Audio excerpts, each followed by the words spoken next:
Dating DPWH District Engineer Henry Alcantara nasa kustodiya na ng Department of Justice. Ang kabuuan ng detaling ng balitang yan, ihahatid sa atin ni Gazi Sarep. Gazi? Judea sinundo sa Senado si dating Department of Public Works and Highways District Engineer Henry Alcantara at ngayon nasa kustodiya na ng Department of Justice.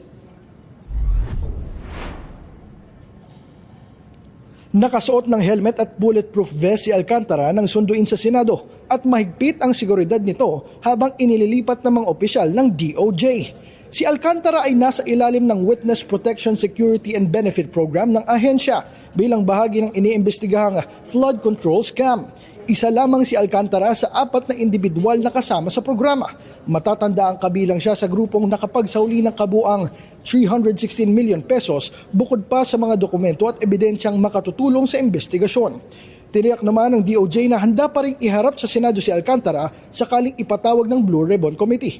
Samantala, nauna nang inatasan ng Sandigan Bayan 3rd Division ang agarang pagdetene kina dating DPWH engineers Bryce Hernandez at JP Mendoza sa New Quezon City Jail sa Payatas matapos ang kanilang pagkaka-aresto kahapon.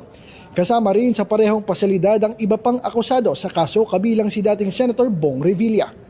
Kaugnay nito, ayon kay Senator Risa Hontiveros, nasisiyahan siya sa pinatutunguhan ng investigasyon sa maanomalyang flood control projects bilang tugon sa pagkabitin umano ng minorya sa mga pagdinig ng Blue Ribbon Committee.